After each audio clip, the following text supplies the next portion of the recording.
But right now, we're going to jump right into Wicked Little Letters. This is about a woman named Edith, and when she and fellow residents of this town start to receive these wicked letters full of, frankly, hilarious profanity, foul-mouthed neighbor Rose is the one charged with the crime. When the town's women investigate the crime, they investigate the crime themselves, mind you, because women are getting these letters for the most part, and they're not being taken seriously when they make complaints because the police ain't in this town. So they all suspect that something's amiss, and Rose may not be the culprit that the rest of the town seems to think she is. So we all got to check this out. Shay, I hesitate, but let's start with you. Want to give us your thoughts, please, on Wicked Little Letters? Oh, look at Wicked Little Letters. It's funny, even if that hadn't been assigned for this show, I would have watched this movie anyway, because it was one of those movies. As soon as I saw the trailer, I went, wow, this seems like something I'd watch.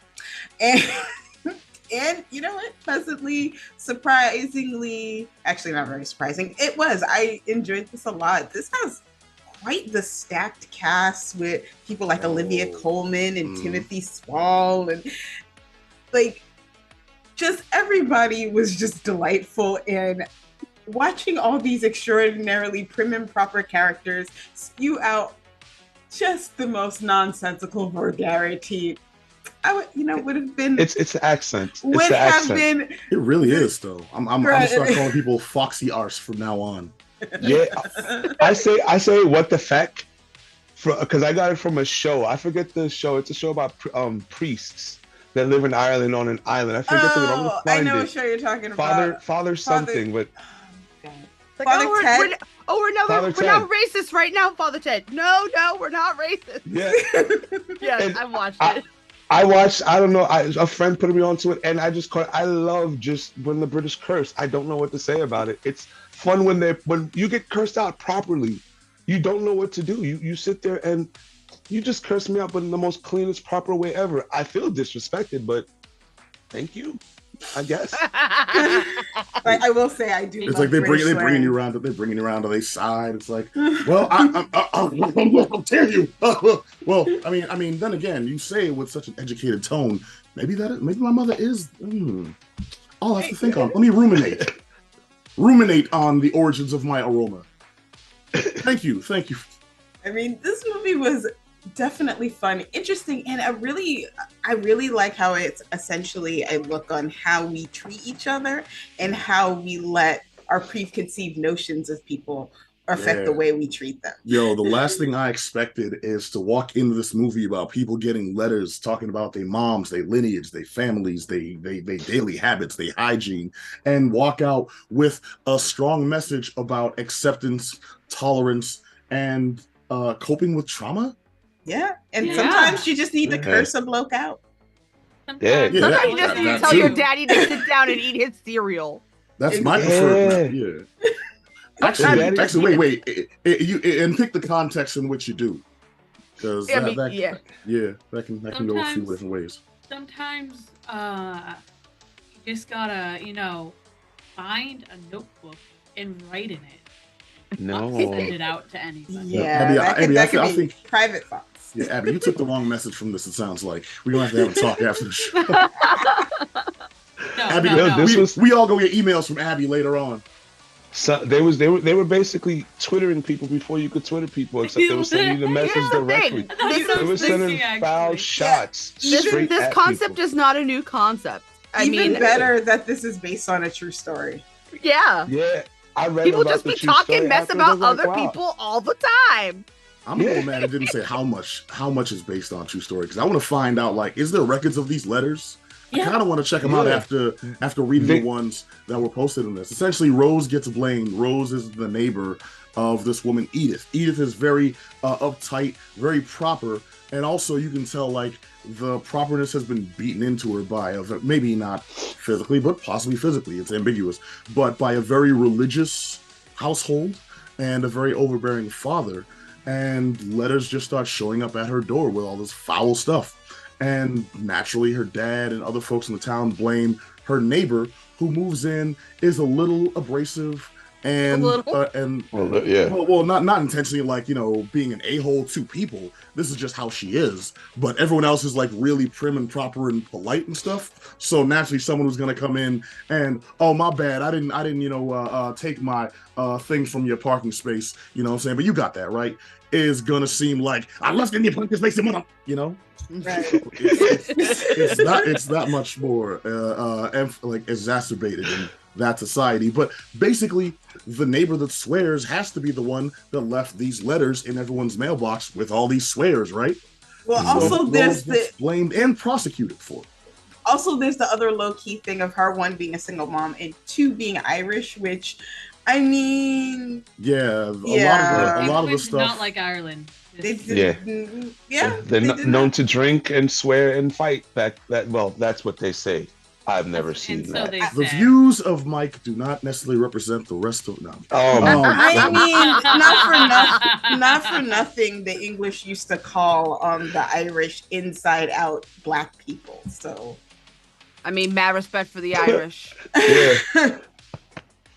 Which it's, As I'm wearing a Guinness shirt, so I mean, Oh. Right? Oh, Right? well. Someone Yeah. came prepared. hold on a second. yeah. Must be the Irish blood running. Okay, Ruckus. But yeah, they're already, so she already kind of had like two checks against her going in. Mm-hmm. Mhm. It's kind of a rough life, like being in that society, and folks are constantly judging her, and she's not put upon. She doesn't feel oppressed in the society. She's just trying to be a good neighbor and a fun neighbor, and realize, yo, some folks like me, some folks don't. F them. I'm just here trying to live my best life with my daughter and my boyfriend, a brother. In this society, I think that was a nod to the whole England. Irish black. Okay, Yeah. I think that's because what that was about. it was just surprising to see like that casting in there, and maybe I missed a cue that they were blatantly trying to give us, but I thought that was cool. But yeah, yo, freaking this society, man.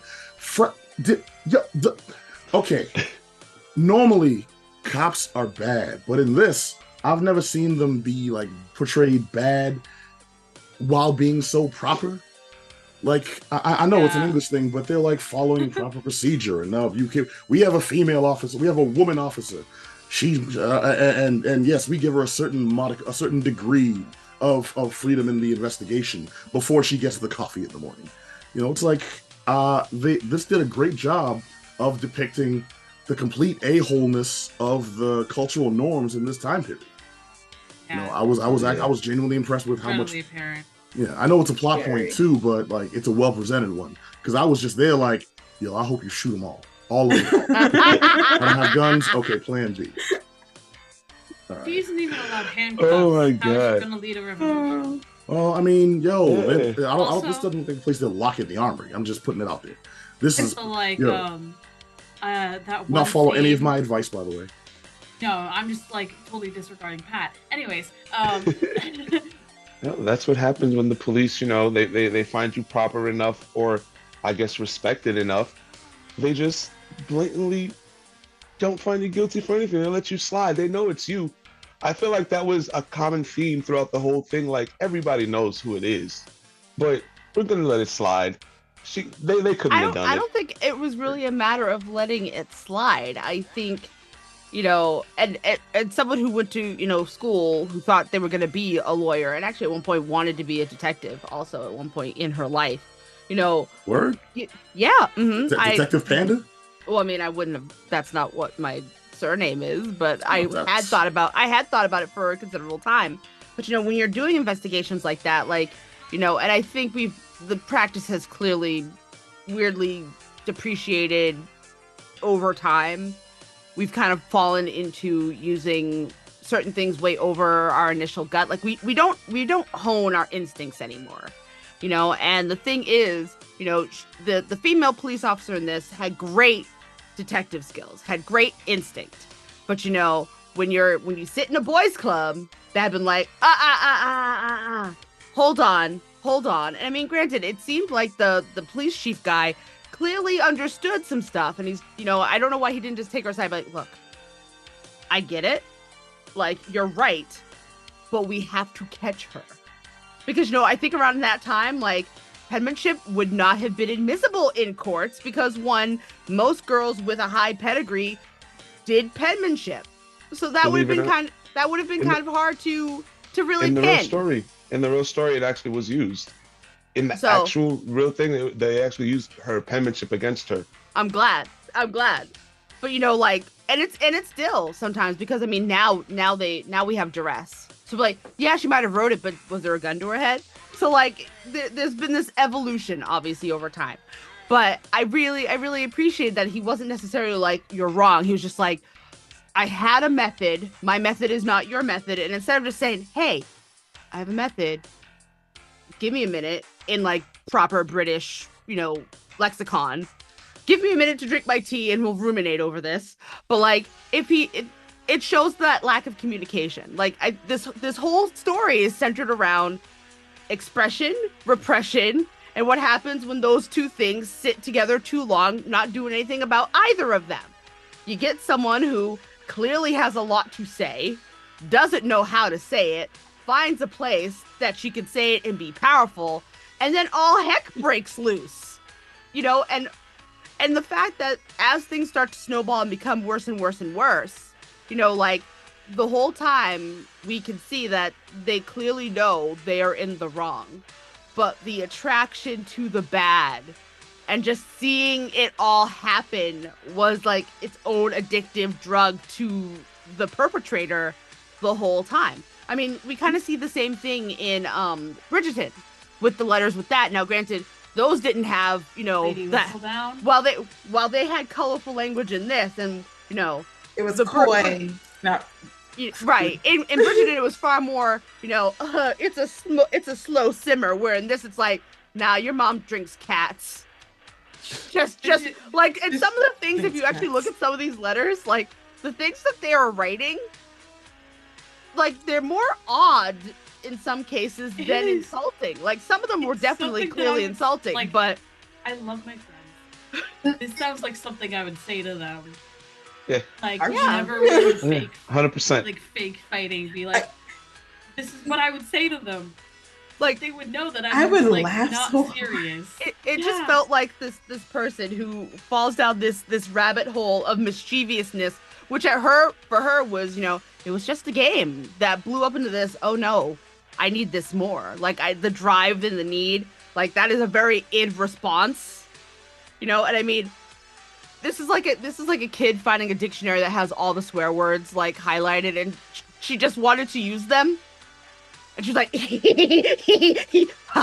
you can't do anything to me now. It's all like, throw out this one and this one and this one. Yeah. The worst of it is, like, she's throwing out all these words, and I don't think it's any type of attempt to actually insult these people. I think it's just an attempt to get as much foul stuff out of her system as possible.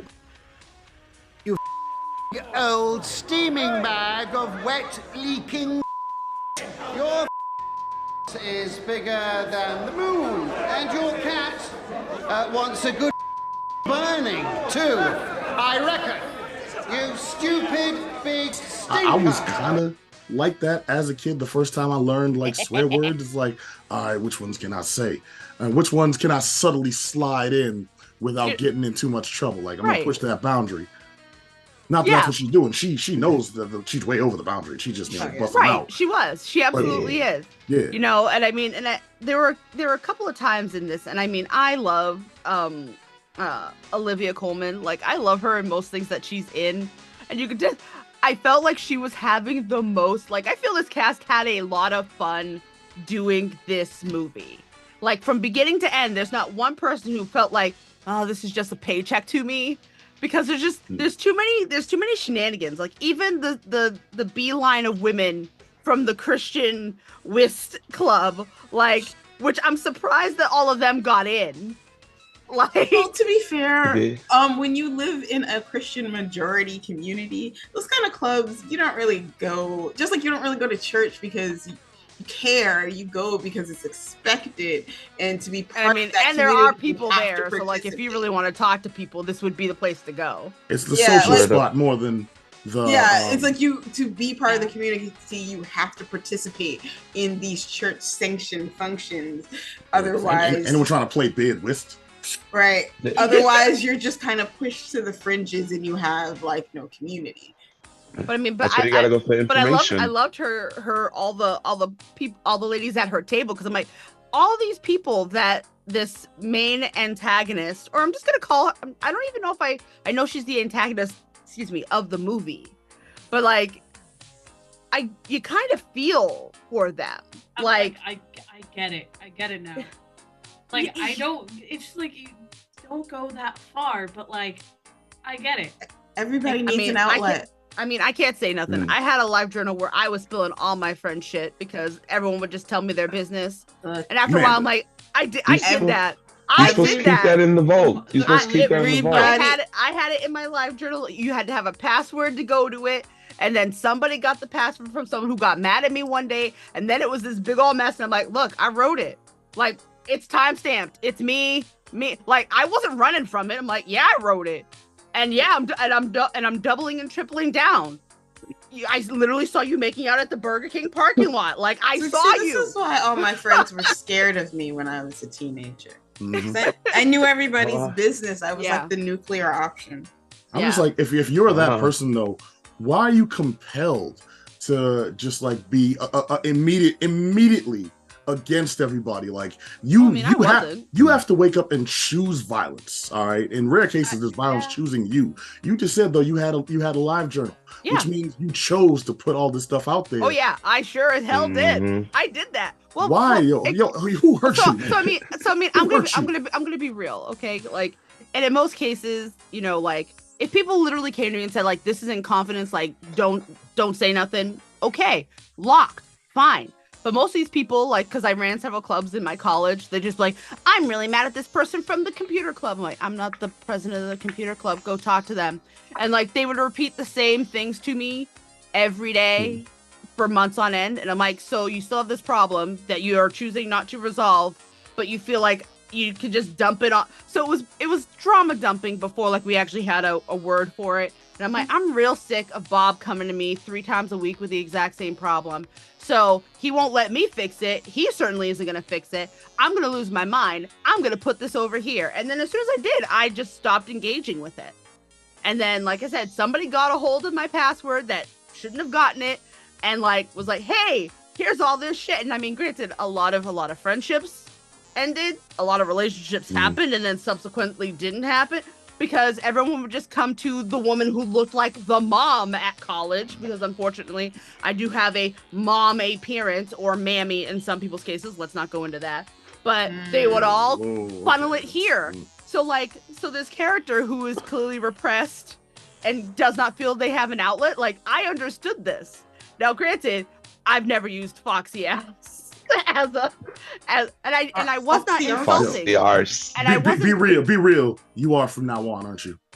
No, I mean, I'm gonna try to squeeze that into my repertoire now. But I mean, at the same time, like, I just put it there. Like, I wasn't mailing people letters like, man, I remember I saw you at that Burger King bathroom. Like, I was not sitting here. Burger King bathroom? Yeah. We're getting actual information right now. Bob, I felt like I heard a Bob in there. Very gross place people would go to hook up. You are 2 seconds away from accidentally letting names slip. I mean, I was walking home. I will say names. Don't say names. I walked into the BKB room and I saw shit go down. And people were like, it wasn't me. I'm like, girl, I see you. I see you, and I know it. But I gotta bleep Amanda like 8 times already. Can everyone else watch that, please? Are we going to try and figure out who was in the room where it happened? I mean, regardless. I wanted to be in the room where it happened. Regardless, I say it outside. Considering past history, like, how this character gets to that point is a place that I could relate to, because as a young 20-something who clearly did not have the right toolkit to understand and process all of that stuff, found an avenue and figured it worked until it didn't work, which is kind of what happens to this character. Like, she had this thing, it worked for a while, and then eventually it plateaued. It did not do it for them anymore, and they had to escalate, which is actually kind of how it happens for, in real life. Everybody needs an outlet. You just got to make sure it's a healthy outlet. Yes. And clearly it wasn't a healthy outlet, because then it was like destroying people's lives, and it was like, wait, stop. Feeling cute might dismantle patriarchy later. The last thing I expected was Manny to be an apologist for the villain in this, who's writing these awful letters to these people. But all right. I never said I was a role model. I never said I was a role model. Honestly, I kind of feel bad for the villain too. Like, honestly, who I really think is the terrible, awful person is Timothy Spall's character. Yeah. Yo, who did a great job in this. He was awful. Edward. Yeah. Mm-hmm. Edward was an awful, awful character, and he was an awful, awful man. And it was like, oh my God. I truly thought it was him. For a majority of this, I truly thought it was going to be the culprit. Honestly, his wad's way too tight to do any such thing. His hands aren't clean, because as it gets conveyed later, like, there were other elements of things that our antagonist saw him him perpetuate, which I think kind of gave her like, well, he could go and do that. I can do this. What's the harm in this? I'm not getting people, removed until at this point clearly someone could have gotten removed, so like it's the apple doesn't fall too far from the tree with extra steps.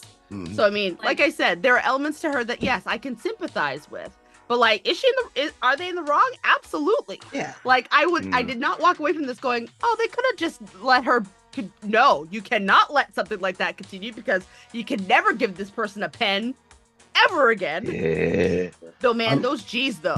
Those G's. I wonder how that works, if they can restrict you from you can't touch a pen and paper for the rest of your life. Oh my God, at that time she would already be far more gone. What would she do then? Read. She would read. That's what she would do. You can't touch paper. You can't touch paper. There is a surprising twist in this where as it presents the different societal norms, it's also a message of camaraderie. When we see the cop actually go outside her authority, and I know that sounds bad to say conceptually, in this it's actually a good thing, where it's basically forming the community militia to catch the actual criminal, where the cops are willing to rest on just the easy catch, and then, problem solved, right? What I wonder is, in the world that this presents, had they caught, arrested, and sent away the wrong person, would the letters have crept up again? Because it seems like when we actually see who the culprit is, it seems like they're compulsive, Yeah, no, like the culprit, I think they would have eventually restart. I think they would have stopped for a little bit. There would have been a cool down period, as it were, but I don't think that they would have been able to stop, especially if their situation never changed. Yeah, no, that rage and all that. I actually thought they were setting up for a transference, because at some point in the midpoint, someone's talking to the person in question. They're like, oh yeah, well, that person totally thought that, like, you're not the most ideal person. And she's like, what do you mean? Why you like, the minute it seemed like she was going to refocus on this new target, I thought we're actually going to see the peter off and like them start to try to make it look like this other person was possibly doing it. And I think they might have just left that as a red herring, which would make sense in this type of film. It would have been really cool, actually. I like that they do present a couple of MacGuffins. Well, not MacGuffins, you're right, red herrings, because it's a good misdirect. It is a mystery, and we're following along. Mind you, we're following along to a point. After, I don't know, maybe 20 minutes, it becomes pretty obvious who the culprit is, and then the rest of the movie becomes about, okay, how are they going to actually be caught, and how's the right person going to be brought to justice? But I like that we're following along, and we're just, or at least I was, genuinely invested. Not just that, you feel for the characters. I felt for Rose. I'm looking at her relationship with her daughter, and you watch the turnaround where she's a mother. She's just, despite all her faults, which they say her faults, I think she's just a woman with, she came from their variation of the hood is all. But it's like, oh my God, she uses language and she's not married.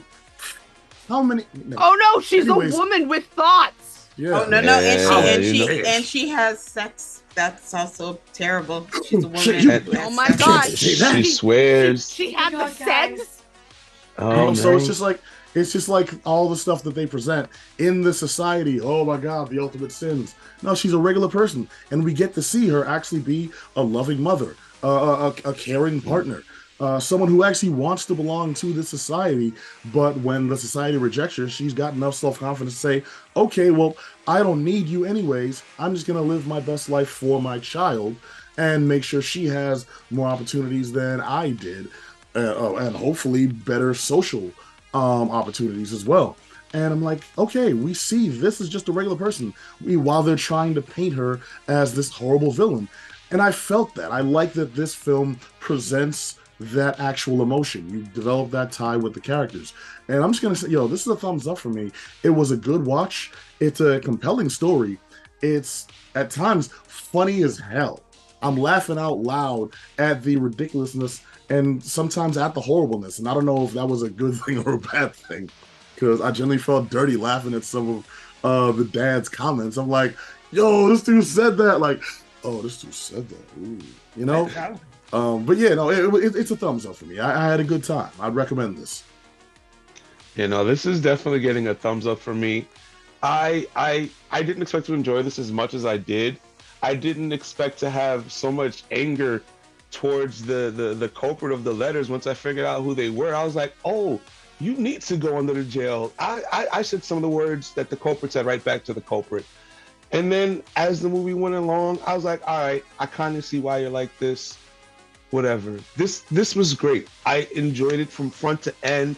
I laughed. The acting was good. I've already recommended to a friend. Like I told a friend the day after I watched, like, oh, you need to watch this. I don't know, caught me off guard. It's a funny movie. Give it a try. I think everybody should at least watch this once. It's funny, and you're gonna find yourself thinking about how many times you've cursed out your friends or other people you know in manners that have been cursed out in this. You just didn't send them that text. Well, that's fair. And yeah, I'll send that text, please, because we need more stories like this. I want a sequel. Shame. Oh no, this was great. I like this movie. I was looking forward to it coming out when I first saw the trailer, and I'm glad I got a chance to watch it. I had a good time. It was both a funny story and had like some actual heart to it. I like a story with some heart. Yeah, no, I'd watch this again. I'd recommend it. All right, man.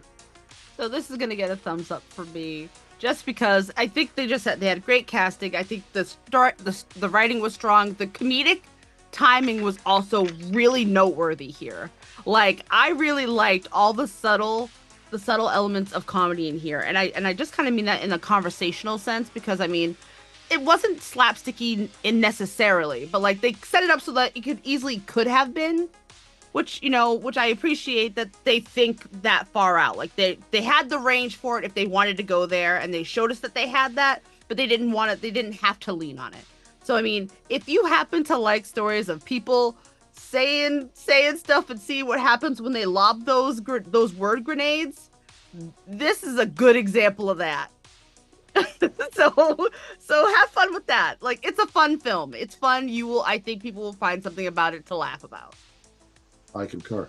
The film is called Wicked Little Letters. We all felt pretty positively about it. If anything we said makes you want to check it out, by all means, please go for it. Starring Olivia Colman and just a good ass time.